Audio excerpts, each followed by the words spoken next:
ఓం మహాగణపతయే నమః. ఓం గురుభ్యో నమః. ఓం వాసవి కన్యకా పరమేశ్వరీ పాదారవిందలములకు నమస్కారము. ఓం హ్రీం శ్రీం శ్రీవాసవి కన్యకా దేవి పురాణము. ద్వితీయాధ్యాయము. ధర్మనందనోపాఖ్యానము. వైశ్యవంశగాథా శ్రవణాసుక్తులైయుండిన సౌనకాది మహామునులను జూచి సూతుడు, ఓ ముని సత్తములారా, పూర్వము బుద్ధికుశలుడైన ధర్మనందనునకు ఆదిశేషునిచే చెప్పబడిన పావన చరిత్రను నారదుడు నాకు ఏకాంతముగా వినిపించెను. ఆ గాథను నేనిప్పుడు మీకు తెలియజేసెదను. సావధానులై వినుడు అని ఇట్లు చెప్పనారంభించెను. పరమపవిత్రమైన ఆర్యావర్తమునందు శ్రేష్టమై ప్రతిష్ఠందిన ప్రతిష్ఠా నగరమను మహానగరము కలదు. అందు చూడామణి యనుపేరుగల వైశ్యోత్తముడొకడు నివసించుచుండెను. అతడు జ్ఞానవంతుడు, గుణవంతుడు, శీలవంతుడు, సత్యసంధుడు, నిత్యదాన ధర్మాది సద్గుణ నిబద్ధుడు, ధర్మతత్పరుడునై యుండెను. అతడు తన నిరుపమాన ధర్మనిరతిచే ధర్మశ్రేష్ఠియను విఖ్యాత నామము పొందెను. మహానీయుడు సమస్త సంపదలతో తులదూగుచుండెనను సంతానము లేనందున మిక్కిలి సంతాపము చెంది ధర్మపత్ని సమేతుడై చవన మహర్షి ఆశ్రమమునకు పోయెను. మహర్షిని విద్యుక్తముగా పూజించి, ఓ ఋషిసత్తమా, నాకెన్ని భోగభాగ్యములున్నను సంతానము లేదను కోరిక సదా నన్ను పీడించుచున్నది. అపుత్రస్య గతిర్నాస్తి యనో ఆర్యోక్తి తలపునకు వచ్చినప్పుడెల్లా నామది విలవిలలాడుచున్నది. తరుణోపాయమునకే తమ చరణారవిందముల నాశ్రయించితిని. పుత్రహీనుడనైన నాకు సంతాన ప్రాప్తి కలుగు ఉపాయమును దయతో ఉపదేశింపుడు అని ప్రార్థించెను.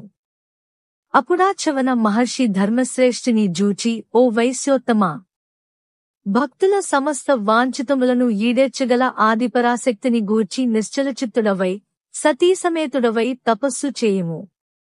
ఆ దేవి కృపవలన నీకు తప్పక పుత్రసంతానము ప్రాప్తించగలదు అని చెప్పి ఆ వైశ్యవరునకు దేవీ దివ్యమంత్రము నుపదేశించెను. మంత్రోపదేశమునందిన శ్రేష్ఠ దంపతులు మహానందభరితులై నిరుపమాన నిష్ఠాగరిష్ఠులై అచంచల దీక్షతో తపమాచరించిరి. వారి అమోఘ తపః ప్రభావమున ముల్లోకములు కంపించినవి. లోకరక్షకి అయిన పరమేశ్వరి కరుణించినది. ధర్మశ్రేష్ఠి దంపతుల ఎదుట సాక్షాత్కరించినది. వారికి పుత్రసంతానదాయకమైన వరమును ప్రసాదించినది.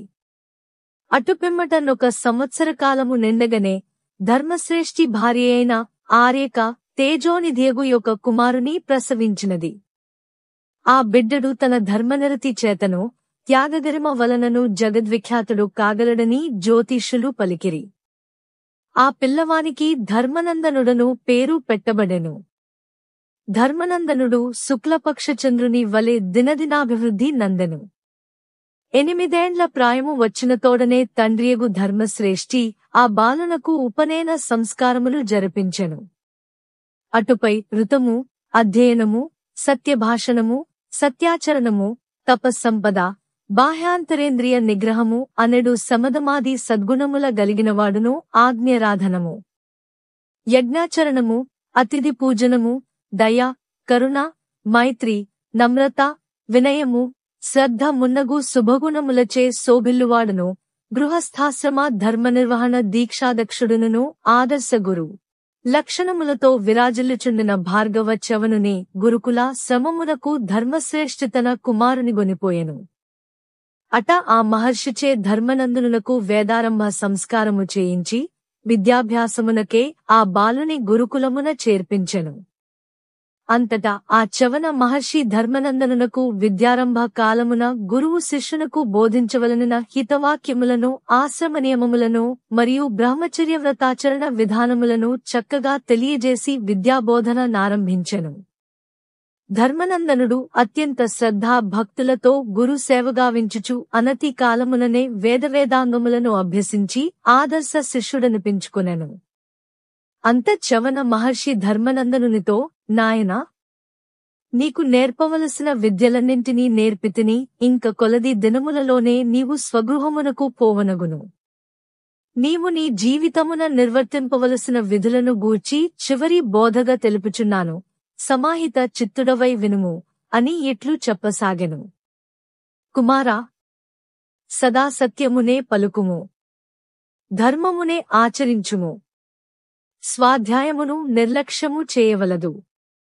ఆచార్యునకు ప్రీతికరములైన కాన్కలను తెచ్చి దక్షిణగా సమర్పింపుము. సగృహస్థుడవై సత్సంతానమును పొంది వంశము నిల్పుము. ఆత్మ సంరక్షణాది కుశలముల నుండి తొలగవలదు. ధర్మయుతమైన న్యాయమైన మార్గమున నీ సంపదల అభివృద్ధి చేసుకునుటలో అశ్రద్ధ జూపవలదు. మరియు ఆ సంపదలతో లోకకళ్యాణ కారకములైన కార్యములను చేయుటలో అశ్రద్ధ జూపవలదు. స్వాధ్యాయము, ప్రవచనము ఈ రెండింటినీ నిర్లక్ష్యము చేయవలదు. తల్లిని తండ్రిని ఆచార్యుని అతిథిని దైవస్వరూపములుగా భావించి సేవింపుము. నింద్య కార్యములను విడిచి అనింద్యములైన పనులనే ఆచరింపుము. మాచే చేయబడిన కార్యములలో మంచివానిని మాత్రమే నీవును చేయుము. మాకంటే శ్రేష్ఠులైన వారెదురైనచో వారి నాహ్వానించి సేవింపుము. నాయనా, ఆత్మ సాక్షాత్కారమును పొంది దుఃఖపూర్ణమగు సంసార సాగరమును తరించుటయే వేదముల సారము. కాని అందరి మనస్సులందు మంచి కోర్కె మొదటి నుండియే జనించదు కనుక సత్కర్మలతో సద్భావములతో ఎట్లు జీవించవలనో వేదము విధినిషేధరూపమున తెలుపుచున్నది. శృతి ప్రతిపాదితమైన విధముగా జీవించువారి హృదయములలో నిత్యానిత్య వివేకము, వైరాగ్యము, దైవ సాక్షాత్కారవాంఛ క్రమముగా కలుగును. ప్రియమైన సత్యమును చెప్పుము. అప్రియమైనది సత్యమేనను పలుకవలదు. పొరపాటుననైనను అసత్యమాడకుము. పెద్దలు ప్రసంగించుచున్నప్పుడు నిశ్శబ్దముగా కూర్చుండి శ్రద్ధతో వినవలయును. ఎవరికైనను దానములిచ్చునప్పుడు దేశకాల పాత్రలను వివేచించి యథాశక్తి శ్రద్ధతో, వినయముతో, భయభక్తులతో, మిక్కిలి సంతోషముతో, ప్రేమతో శుభాకాంక్షాపూర్వకముగా ఆయాదానముల నీయవలెను. అశ్రద్ధతో దానమీయరాదు. శాస్త్రవిహిత కర్మలను గూర్చిగాని ఆచారములను గూర్చిగాని సందేహములు కలిగినప్పుడు స్వతంత్రులు, దయాధర్మయుతులు, కర్మకుశలురు, బుద్ధిమంతులైన వారినాశ్రయించి నీకు సందేహము కలిగించిన కర్మాచారములను వారాచరించు విధమున ఆచరించవలయును. ఇక సమాజముచే దోషులుగా పరిగణింపబడిన వారితో ఎట్లు ప్రవర్తింపవలనో తెలియనప్పుడు పైన నుడివిన లక్షణములు గల పెద్దలు ఆ దోషులతో ఎట్లు ప్రవర్తింతురో గమనించి అట్లే నీవును ప్రవర్తింపుము. నేనిప్పుడు చెప్పిన ఈ విషయములన్నింటినీ దైవాజ్ఞగా, ఉపదేశముగా, వేదసారముగా మరియు కర్తవ్యముగా గ్రహించి ఆచరించి ధన్యజీవనుడవు గమ్ము. ఈ విషయములు తైత్తరీయోపనిషత్తు నందు తెలుపబడిన వేదోపదేశములు సుమా అని చివరి ఉపదేశము గావించి చవన మహర్షి ధర్మనందనుని సమావర్తన సంస్కారమునకై కావలసిన ఏర్పాట్లు గావించసాగెను. మరునాటి ఉదయమున ధర్మనందనుడు యథావిధిగా పుష్పములు సమిధలు తెచ్చుటకే వనమునకు పోయి అక్కడి మనోహర ప్రకృతి నవలోకించుచు పుష్పములకై అన్వేషించుచు తిరుగాడుచుండగా వానికొక ఆర్తనాదము వినిపించెను. ధర్మనందుడా ధ్వనిచే ఆకర్షింపబడి అటువైపునకు చెవియగ్గిన, ఓ వ్యాధుడా! నేను తీర్థయాత్రాసక్తుడనైన అంగీరసుడను, బ్రాహ్మణుడను, సాధుజీవనుడను. నన్ను హింసింపకుము, విడిచిపెట్టుము అను దీనాలాపములు వినిపించినవి. అంతా అతడా శబ్దము ననుసరించి బహుదూరము పోయిన తరువాత వింధ్యపర్వత సమీపమున ఒక కిరాత కాపాలికునిచే బాధింపబడుచుండిన ఒక బ్రాహ్మణుని జూచి మిక్కిలి దుఃఖితుడై ఆ కిరాతకునితో, ఓరీ పాపాత్ముడా! సాధుజీవనుడు పూజ్యుడునైన బ్రాహ్మణుని ఏల హింసించుచున్నావు అని ఎడుగగా ఆ మాటలు వినిన వ్యాధుడు కుపితుడై, ఓరీ బాలక! నీవు కొంచెమైనను భయములేక మాట్లాడుచున్నావు. మరల మాట్లాడినచో నిన్ను గూడ హింసించెదను అని భయపెట్టెను. ధర్మనందనుడు బెదరక, వ్యాధుడా! నిరపరాధి అయిన ఆ విప్రుని ఎందుకు చంపబూనుకొన్నావో తెలియజేయుము అని ఒత్తిడి చేసెను. అప్పుడా వ్యాధుడు, ఓ బాలక! నేను ప్రతి సంవత్సరము ఈ వింధ్యగిరిలో నెలకొనియున్న శక్తికి ఒక పురుషుని బలిగా అర్పించవలసి ఉన్నది. ఇది మా వంశాచారము. ఇది నా అవశ్య కర్తవ్యమా అని బదులు చెప్పెను. ఆ మాటలు వినిన ధర్మనందనుడు ఆ బ్రాహ్మణుని బంధము నుండి తొలగించి ఆ పాశమును తన కంఠమునకు తగిలించుకుని కిరాతకునితో, ఓయి బ్రాహ్మణునకు బదులుగా నన్ను శక్తికి బలియిమ్ము. నీ శ్రేయస్సును సంపాదించుకునుము అని దిటవుగా పలికెను. క్రూరుడైన ఆ వ్యాధుడు వెంటనే బ్రాహ్మణుని విడచి ధర్మనందనుని బంధించి ఈడ్చుకుని పోసాగెను. కొనదేలిన కఠిన కర్కశ శిలలతోనూ ముళ్ల పొదలతోనూ దుర్గమముగనున్న ఆ ఎడవిదారిలో ఈడ్చుకునిపోబడుచున్న బాలుని శరీరమంతయు గాయములై రక్తము స్రవించసాగెను. అది చూచి వ్యాధుడు వెటకారముగా, ఏమీ బాలకా, కావరముతో బాపడిని విడిచిపెట్టించితివి, ఇప్పుడు నీకీ సుఖమెట్లు ఉన్నది అని ఎకశక్యములాడుచు అనుమాత్రమైనను జాలిలేక ఆ బాలుని మరింత వేగముతో ఈడ్చుకునిపోసాగెను. ధర్మనందనుడు ఆవంతైనను చలించక స్థిర చిత్తుడై వ్యాధిని వెంటపోసాగెను. వ్యాఘ్రభంలుకాది భయంకర క్రూర మృగములతో గూడిన ఆ దుర్గమారణ్యమున ధర్మనందనుని తీసుకుని పోవుచున్న వ్యాధుడు త్వరత్వరగా నడచుచు ఒకచోట ఆకస్మికముగా ఆగెను. అతడు కొలది దూరము నుండి పెద్ద సైన్యము వచ్చుచున్నట్లు సూచించు ఒక భయంకర ధ్వని వినెను. ధూళిచే ఆవరింపబడిన ఆకాశమును చూచి తత్తరపాటునంది, అమ్మో, మహారాజు సైన్యసమేతుడై ఈ మహారణ్యముకే వచ్చుచున్నాడు. బాలుడా, మనమిక ఇక్కడ నిలువరాదు. ఆ రాజు నన్ను తిలకించినచో తప్పక సంహరించును అని పలుకుచు బాలుని బంధవిముక్తిని గావించి వాని చేయి పట్టుకుని త్వరత్వరగా పరుగెత్తి అక్కడ గలనొక పర్వత గుహలో వానిని పడవేశెను.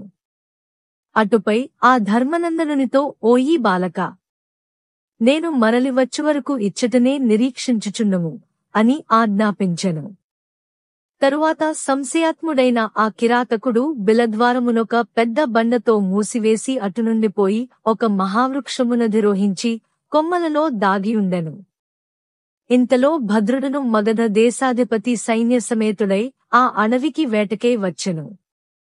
వేటాడుచు అలసిన ఆ రాజు విశ్రాంతి కొరకే కిరాతుడధిరోహించిన చెట్టు క్రిందకే చేరెను.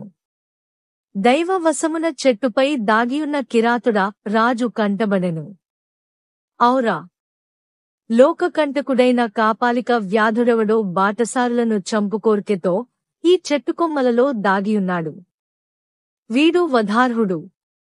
వీనిని వెంటనే పట్టి వధించుడు అని రాజు తన సైనికులను ఆజ్ఞాపించెను.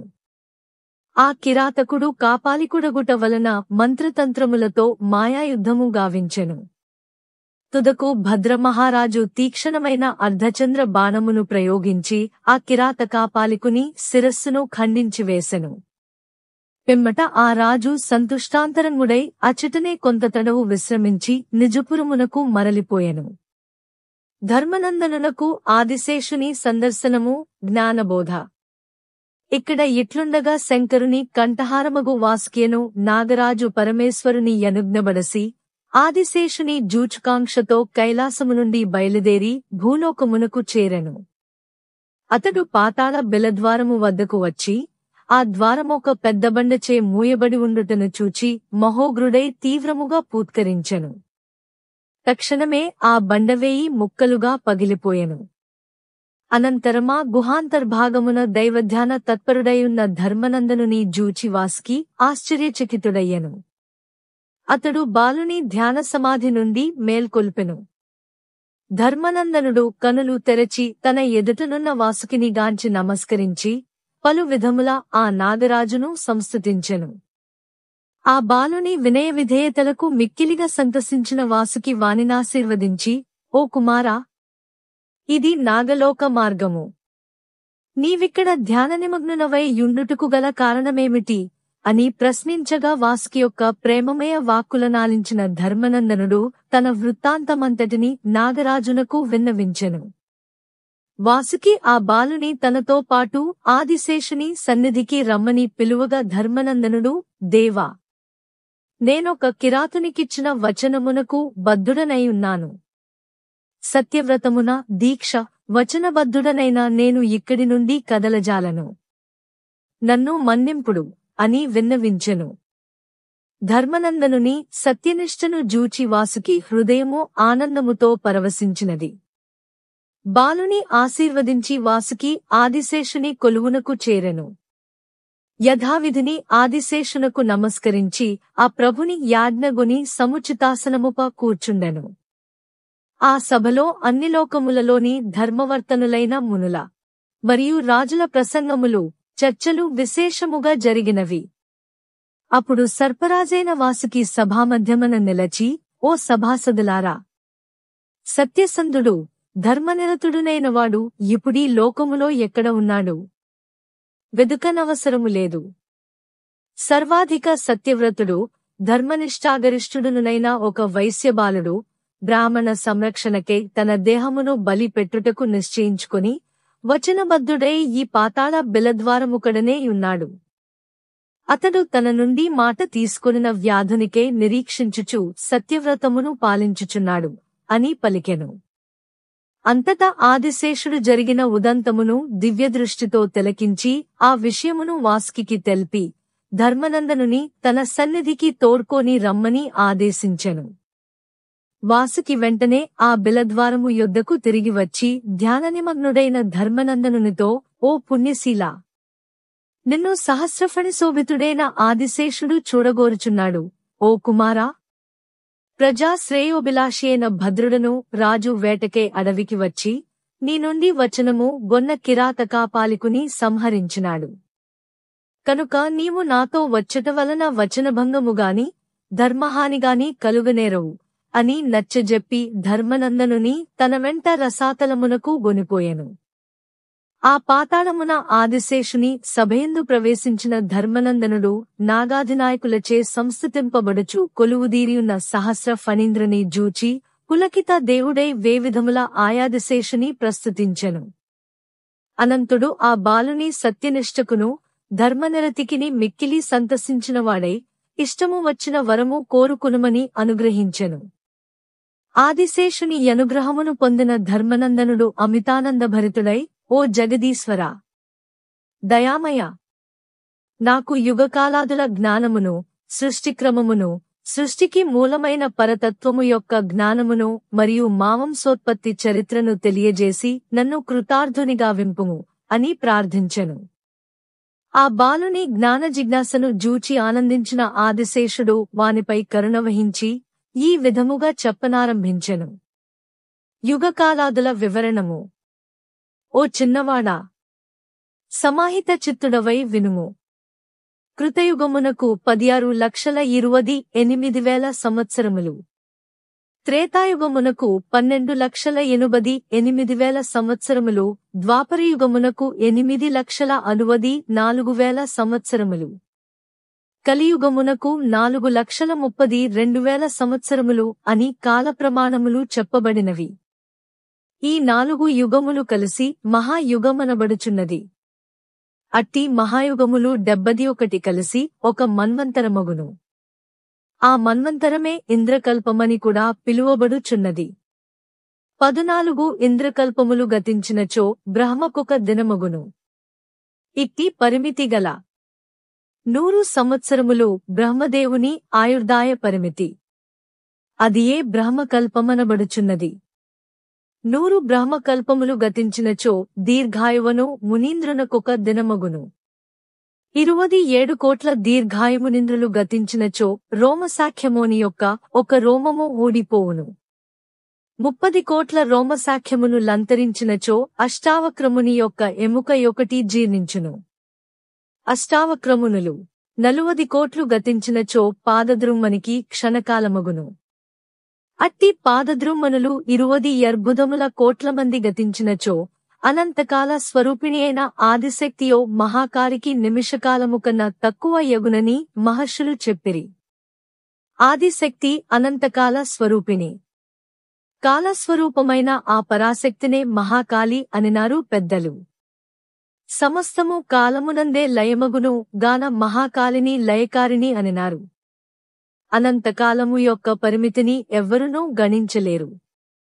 అట్టి కాలము యొక్క అంత తత్వమును గూర్చి ఒక భావన కలిగించుటకై పైన చెప్పి దీర్ఘాయువు, రోమసాఖ్యముని, అష్టావక్రముని, పాదద్రుమ్మని మున్నగు వారలని కల్పించి వారి ఆయింహ ప్రమాణములను తమ మేధాశక్తిచే ఊహించి మహర్షులు చెప్పుట జరిగినది.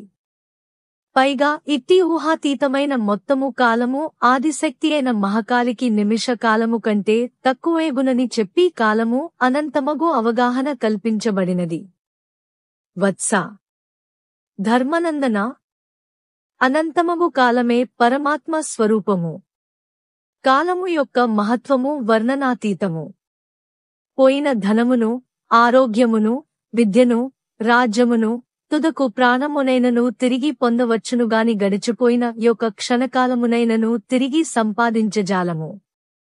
గతించిన కాలమును తిరిగి తెచ్చుట అసంభవము. కాలమత్యంత వేగము గలది. కాలో అశ్వోవహితి, కాలమును అశ్వము పరిగెత్తుచున్నది అని అధర్వణ వేదము పలికినది. గడిచిపోవుచున్న ఒక్కొక్క క్షణమందు కుబేర సంపత్తి దాగియున్నదను సత్యమును గ్రహించవలెనని పెద్దలు బోధించిరి. కనుక సమయ సంపద యొక్క మహత్వము నెరిగి దానిని సదుపయోగపరచుకును వాడు కాలస్వరూపిణి అయిన మహాకారికృపకు పాత్రుడై జీవనమును సార్థకమొనర్చుకుని సామ్రాజ్యమును పొందగలరు. దైవ స్వరూపమగు కాలమును వ్యర్థము చేసుకునివాడు వ్యర్జీవనుడై నశించును. అయ్యాదిశక్తి యొక్క తత్వమును గూర్చి యొకింత వినుము. శ్లో సావై సర్వస్య జగతః అద్యస్త్రష్టా హి రక్షిత అంతఃసర్వగతా సూక్ష్మాశక్తి నిత్యామహేశ్వరి ఆధారా జగతస్సేవ్యా సాక్షి సర్వసురాధిప సహి శేషశ్చ విశ్వేసి బహుబాహుర్బహోదరా ఆగమానాంచ సర్వేసా వేదానామప్యగోచరా శృణోతి కర్ణాపి సమస్తమే తత్పశ్యన్న చక్షుర్బహిరంతరశ్చ భవత్య పాదాపి చ సర్వగామిని దదాత్య హస్తస్వయ మాదదాతి స్వయం నిమిత్తం జగతః ఉపాదానంచ కారణం అంతర్ముఖైరీక్షతే సా దహరాకాశ నిశ్చిత. అనంత కాలరూపిణి అయిన మహాకాళియగు ఆదిశక్తియే బహిరంతములలో వ్యాపించియున్న సర్వాంతర్యామిని. ఆ శక్తియే సూక్ష్మయే, నిత్యయే, సర్వజగత్సృష్టికి ఆదియే, రక్షకియే, సమస్తమునకాధారమై, సర్వసాక్షియే, సకల విశ్వ సంసేవ్యయే, సమస్త దేవదేవేసియే, విరాజిల్లు పరాశక్తి. ఆమె అనేక బహుధర వక్త్రనేత్రములు గలదై, ఆగనిగమాతీత వేదినియే, అఖిల సృష్టిస్థితి లయకారిణియే, అంతర్ముఖులైన యోగివరుల హృదయాకాశములయందు వారిచే చూడబడు పరమేశ్వరి. జగత్తులు లయము పొందినను, బ్రహ్మాదులంతరించినను, సమస్త సముద్రములేకమైనను, విశ్వమందంతటను అంధకారమావహించి తమః స్వరూపమున గుణసామ్యము పొందినను, పరంజ్యోతి అయిన ఆ పరాశక్తి ఎల్లెడల వ్యాపించు మహాతేజస్సుతో విరాజిల్లుచుండును. ఈ శక్తి తన చేత కల్పించబడిన మహతత్వమును సృష్టించినది. అనంతరము ప్రసిద్ధమైన మహదహంకారమును సృష్టించినది. అటుపై అహంకారమున తమస్సు, రజస్సు, సత్వములను సృష్టించినది. తానే తన అలౌకిక మాయాశక్తితో తమోగుణ ప్రధానుడైన ఈశ్వరుని, రజోగుణ ప్రధానుడైన బ్రహ్మను, సత్వగుణ ప్రధానుడైన విష్ణువును ప్రభవింపజేసినది. అంతటా ఆ పరాశక్తి బ్రహ్మకు 4 వేదములను, జగత్సృష్టియందు నేర్పరితనమును ప్రసాదించినది. విష్ణువునకు లోకరక్షణమునకై చక్రాయుధమును నొసంగినది. ఈశ్వరునకు జగత్సంహారక శక్తిని త్రిశూలమును ఇచ్చి సంతుష్టాంతరంగేయనది. వత్స ధర్మనందన, ఆ దేవి మహత్వము బ్రహ్మదులకే పూర్ణముగా అవగతము కానిది. సహస్రశీరుడనైన నాకు గూఢ వర్ణింపనలవి కానిది అని ఆదిశేషుడు చెప్పగా ధర్మనందనుడు మిక్కిలి ఆసక్తితో గూడినవాడై అనంతునకు పదే పదే ప్రణమిల్లుచు, ఓ దేవదేవా అనంత, ఆ పరాశక్తి యొక్క మహత్వము చక్కగా తెలియజేయుటకు నీవొక్కడవే సమర్థుడవు. నాపై కరుణ వహించి నాకా పరాశక్తి యొక్క మహత్వమును, ఆ జగన్మాత దివ్యగాథలను తెలియజెప్పుము అని ప్రార్థించెను. అప్పుడాదిశేషుడు కరుణాంతరంగుడై, నాయనా ధర్మనందనా, పూర్వమొకప్పుడు సాక్షాత్తు ఆదిపరాశక్తియే ఇంద్రునకు తన నిజతత్వమును గురించి వివరించి చెప్పినది. ఆ దివ్యగాథను మరియు దేవియే స్వయముగా చెప్పిన ఆ తత్వరహస్యమును సావధానుడవై వినుము. నీకు నిస్సందేహమైన జ్ఞానము కలుగును. ఆదిపరాశక్తి మహత్వము పూర్వము మదగర్వితులైన రాక్షసులు దేవతలతో యుద్ధము చేసిరి. పరాశక్తి యొక్క కరుణాకటాక్ష లేస ప్రభావముతో దేవతలు జయించిరి. ఓడిపోయిన దానవులు స్వర్గమర్త్య లోకములను విడిచి పాతాళమునకు పారిపోయిరి. విజయగర్వముతో విర్యవీగిన దేవతలు మోహవసులై తమ తమ పరాక్రమముల నభివర్ణించుకునుచు పరాశక్తి ప్రభావమును విస్మరించి సృజన, పాలన, లయములకు కూడా తామే కర్తలమనియు తమకన్న మహిమాన్వితులైన వారు వేరెవరునూ లేరనియు ప్రగల్భములు పలికిరి. పరాశక్తి వారి గర్వమును తొలగించి వారిని కరుణించవలనను సంకల్పముతో ఆ దేవతల ముందు తేజోమయమగు యక్షరూపమున ప్రత్యక్షమయ్యెను. కోటి చంద్రులు ఒక్కమారు ఉదయించినప్పుడు విలసిల్లు చల్లని కరుణాకటాక్షమాలికా విన్యాసముతో, కోటి సూర్యుల మహాతేజముతో, కోటి మెరుపుతీగల ప్రకాశమునకు సమానమైన వెలుగుతో ప్రకాశించుచున్న ఒక అపూర్వ మహాతేజపుంజమును తమ ఎదుట తిలకించి దేవతలు ఆశ్చర్యచకితులైరి. అందరును ఒకచోట చేరి దాని తత్వమును గూర్చి విచారణ చేయసాగిరి. చివరకు ఆ యక్షశక్తినే సమీపించి అదియమని ఆ శక్తినే ప్రశ్నించుట యుక్తమని నిర్ణయించిరి. సర్వేశ్వరుడైన ఇంద్రుడు అగ్నిని పిలిచి, ఓ అగ్నిదేవా, మాకు ముఖస్థానములో వెలుగొందువాడవు నీవే గనుక నీవు పోయి ఆ అద్భుత ప్రకాశతత్వమును తెలుసుకునిరమ్ము అని ఆదేశించెను. దేవతలలో తానే అగ్రగణ్యుడనని భావించిన అగ్ని వేగముగా ఆ తేజో మూర్తి ఎదుటకు పోయి నిలచెను. తన ఎదుట నిలచిన అగ్నిని చూచి, ఆ జ్యోతి స్వరూపిణి నీవెవడవు? నీకు గల శక్తి ఎట్టిదో తెలుపుము అని ప్రశ్నించినది. అంతటా అగ్ని, నేను జాతవేదసుడను. లోకములో దేనినైనను కాల్చి భస్మము చేయగల శక్తివంతుడను అని బదులు పలికెను. అంతా ఆ పరంతేజము ఒక తృణమును, గడ్డిపోచను ఆ అగ్ని ముందు బడవేసి, లోకములను కాల్చు శక్తి నీకున్నా ఎడల యా తృణమును కాల్చుమని అడిగెను. హుతాసనుడు తన శక్తినంతటిని వినియోగించుకూడా ఆ గడ్డిపోచను కాల్చజాలక సిగ్గుతో సురల చెంతకు వెడలిపోయెను. అగ్నిదేవుని భంగపాటు గూర్చి విన్న ఇంద్రుడు వాయుదేవుని పిలిచి, ఓ వాయుదేవా, నీవు లోకమంతటను నిండియున్నావు. నీవల్లనే సృష్టి ప్రాణవంతమగుచున్నది. జీవులకు ప్రాణములై వారి శక్తులను ధారణ చేయుచున్నావు. తెలియరాని తత్వముతో ప్రకాశించుచున్న ఆ మహాతేజము యొక్క సత్యమును తెలుసుకున్నటకు నీవే సమర్థుడవు. నీవు పోయి ఆ తేజో రహస్యమును తెలుసుకునిరము అని ఆదేశించెను. ఇంద్రుని మాట విని వాయువు ఆ తేజో మూర్తి వద్దకు వెళ్లి తనను గూర్చియు తన శక్తిని గూర్చియు తెలియజెప్పెను. అంతా ఆ జ్యోతి స్వరూపము యథాపూర్వము వాయువు ముందు తృణమును ఉంచి దానిని కదల్చమని అడిగినది. కాని వాయుదేవుడా గడ్డిపోచను ఇసుమంతైనను కదల్చలేక సిగ్గుపడి దేవతల యొద్దకు వెడలిపోయెను. మిగిలిన దేవతలందరూ తమ మిథ్యాగర్వము తెలుసుకున్నవారై ఆ ప్రకాశరూపమైన యక్షకడకు వెళ్ళుటకు సాహసించలేకపోయిరి.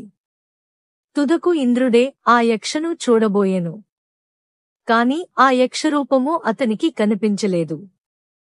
ఇంద్రుడు తనకు కలిగిన పరాభవమునకు మిక్కిలి చింతించెను. జరిగిన అద్భుత కృత్యము పరాశక్తి లీలావిలాసమని తుదకు గ్రహించి ఆ జ్యోతితత్వమును మనసా శరణు వేడుకొనెను. అప్పుడా ఆకాశము నుండి, ఓ ఇంద్ర, మాయాబీజమును జపించుము అని అశరీరవాణి వినిపించింది.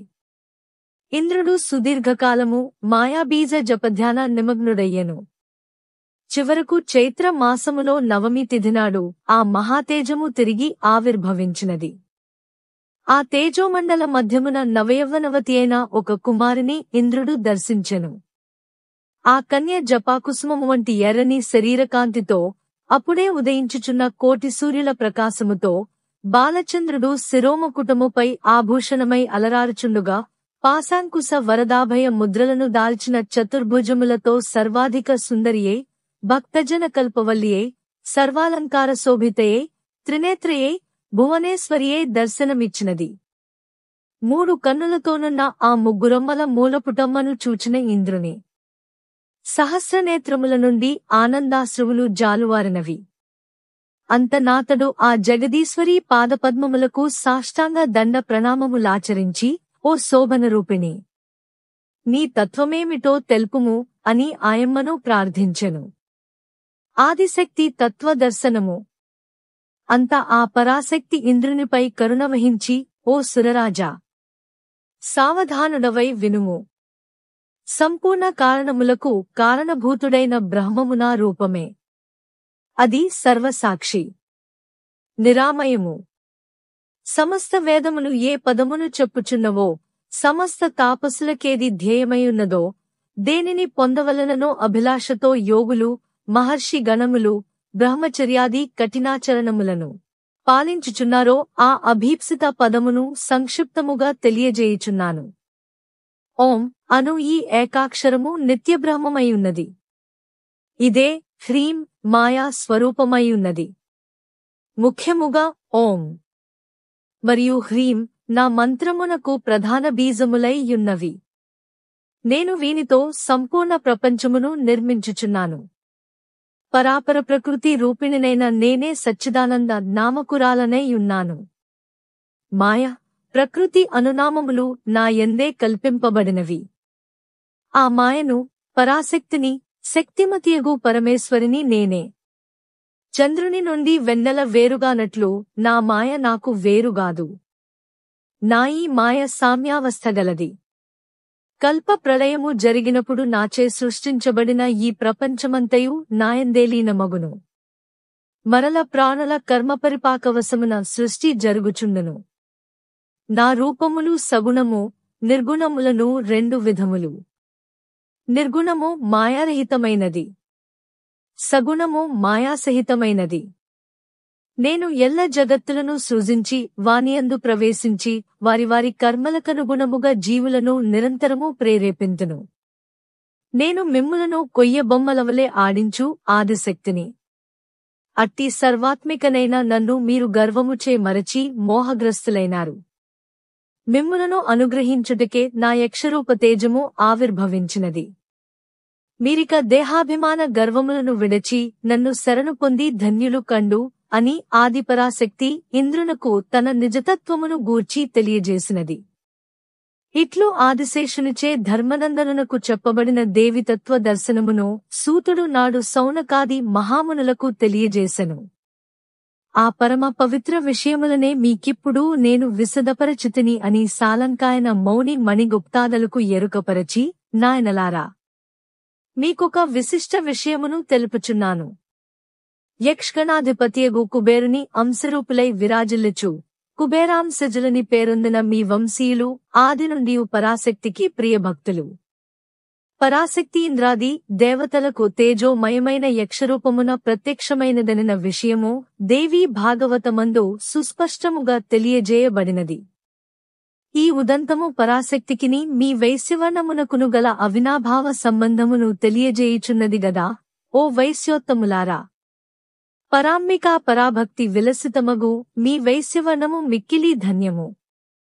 ఆ దేవి తత్వ మహత్వములను వినువారు, పఠించువారు ధన్యులై మోక్ష మార్గమును పొందగలరు. ఇది నిశ్చయము.